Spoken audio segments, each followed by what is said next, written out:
Welcome to the Collecting Keys Friday Focus. What's going on, guys? Welcome to this edition of the Collecting Keys Friday Focus. In case you don't know me, I am Mike Dehaan, one of the hosts of the Collecting Keys Real Estate Investing Podcast.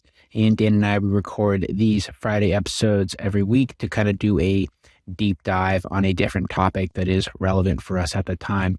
So anyways, on this episode, I wanted to do a little bit of a, escalation and continued conversation over kind of a financing situation that we talked about in this week's Wednesday Mike and Dan Show episode.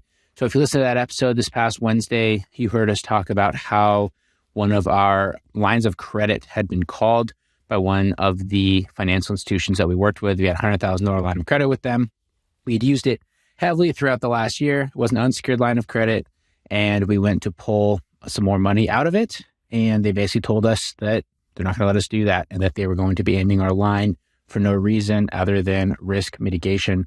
And this is a really important situation that happened, not necessarily because we need the $100,000, but because it is a good lesson for people that utilize these kind of line of credit and these different financing products that are out there in their business, which has become, extremely common for people, especially over the past couple of years where money was extremely cheap.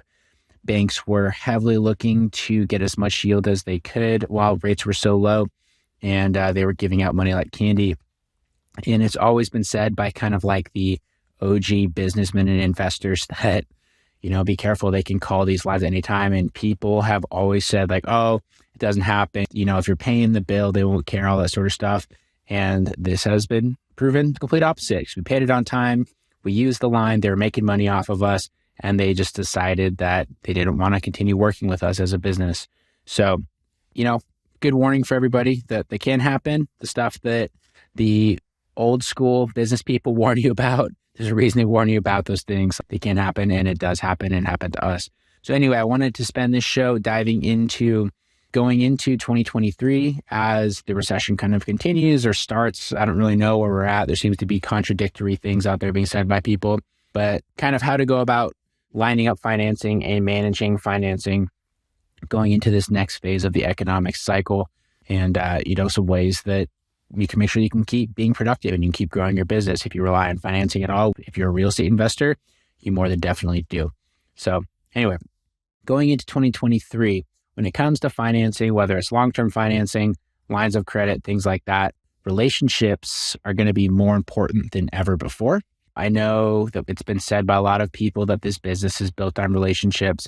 That is going to become more and more true as we get into kind of tougher times, right? And people are starting to mitigate risk because they are going to allocate more risk to people that they have a good relationship with. So, different banks, when they're looking at their books and they're saying like, how can we prevent any potential losses or problems? The people that are kind of like in their cool kids club, right? They're going to be more willing to work with those people than the ones who, are brand new or don't really participate, don't really have a relationship with that bank. And so there's a couple different ways that you can do that. Well, I guess first off, if you have relationships with any lenders and any banks already established, nurture those, right? So spend time connecting with your reps regularly, take out a new mortgage with one of them. If you're looking to do a refinance, even if the rates aren't potentially quite as good as some of the national lenders, because trust me, the national lenders don't care about you as much as a local lender would. Refinance with one of them, store some cash in a bank account with them. If you have $50,000, $100,000 of reserve cash, just store it in their institution so that they can use it in their business. Things like that will go an incredibly long way. One of the reasons that our line got canceled as I was inquiring with it was a institution that we had used strictly for the line of credit. We had a bank account there. We never stored any money in it. We paid the bill from an external account. We drew it directly to an external account. So all they knew was that, all they could see was that we had $100,000 that would kind of come and go and everything in between, but they never actually saw any cash or business take place. So we did not have a good relationship with them. That's what they got called. So establish those relationships, and that will prevent them from having in the first place. On the same line of that unsecured, as you're building those relationships, if you have any unsecured lines of credit or any revolving lines of credit out there, they have adjustable rates, things like that, reach out to those institutions, whether you have a good relationship with them or not, and just sort of ask about what their plans are with that product. They plan to continue it, how you're going to be able to extend it or renew it, what that'll all look like, and just sort of like plant that seed that you are transparent and that you are open to continuing working with them. And that as well will sort of like boost up your ability to keep getting access to those funds and not necessarily getting called or, running into a situation like we did. So, as you're building those relationships, just be open and just say like, hey, I have this line with you right now. I have a friend that I heard of who just had a line of credit similar to mine ended. I want to see if I have to worry about the same sort of thing, and just see what they say, right? And that way you can, hopefully position yourself a little bit better. So establishing relationships, checking in on kind of the existing products that you already have. Those are kind of like the first main things that you should do. And then as you are going into the new year and you're starting to look to establish some more liquidity on stuff and establishing these new lines of credits, when you're doing so, try to get more than one with different institutions so that you kind of have some fair backups for other ones, and spread out how you get them a little bit, because kind of how these different lines work and these different debts work is they'll be on like a 1 year sort of renewal cycle. So if you get access to say $50,000, which if you've never gotten a business line of credit before, if you have even the most basic of established business and you go and you apply for a $50,000 line of credit, you can probably get it. It's extremely easy to get. But what they'll do is every year they're going to want to review your business financials, and they're going to want to see if they can renew you for that same line of credit. If your business is doing well, they might even increase you. If it is, kind of iffy, they might keep you the same, but they might cancel it. Or if they don't have a lot of transparency, like they'll cancel it, right? But anyway, it's usually on a 1 year cycle. So as you're going and establishing these lines, try not to line them all up so that you have 8 that are all being renewed at the same time, because you're going to put yourself in a potential situation of what if all 8 get called at the same time and you don't necessarily have that much money on hand. You have it tied up in projects, things like that. You're going to get stuck pretty quick. So try to line them up with a few months apart. So that way, if one of your $50,000 lines gets called, you can use another one to pay it off.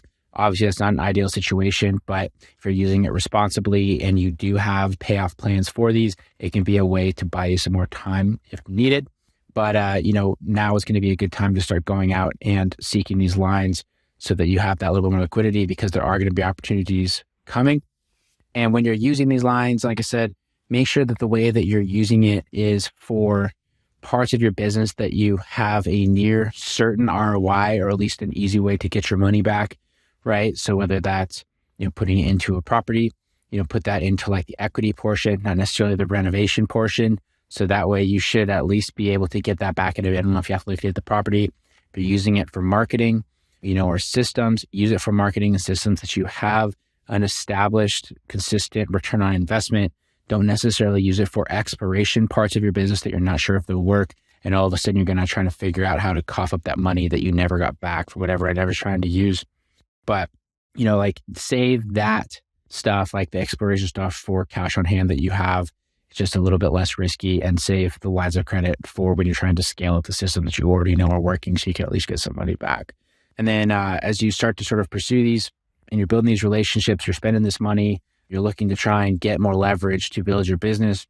One of the big things that's going to be huge going 2023 is if you have your ducks in a row when you're talking to these different lenders, you have your tax returns, you have your finances, you have your P&Ls, all that sort of stuff. You can go and you can bring them. That is going to really help you stand out amongst the people and all the noise who are going to be starting to get desperate. They're having their finances get canceled. They're trying to get out of deals that they got themselves in weird situations with. They'll immediately know that you're not one of those people. You alleviate the red flag if you can come in prepared. You have everything that they want to see, and you're willing to have a cordial conversation with them. So that'll be just a really quick, easy tip. All the stuff that you should be doing as a business owner anyway. If you can stay on top of that, and you can bring that to your lenders as you're trying to get these different lines. So that's kind of the basic gist of it. When it comes down to it, though, at its core, it's all going to be about communication and relationships, just like everything else in this business, and making sure that you are giving yourself ample time and opportunity to pay back any of these debts in case they do get called, and using them in responsible ways. Just like with a credit card, you want to use a credit card for things that you're going to be getting money back for. You don't go and, put $20,000 on a credit card that's going to be due in a month if you only make $5,000 a month. Some people do that.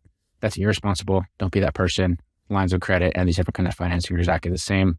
And as we get into these sort of recessionary time, banks are going to be more sensitive to stuff like that. So just don't be one of those people, and, show that you're responsible, build a relationship with the professionals and you'd be surprised at how much liquidity you can get in a surprisingly short amount of time. So anyways, guys, all right. If you have any questions about that, financing, lines of credit, any of that sort of stuff, feel free to reach out to me on Instagram.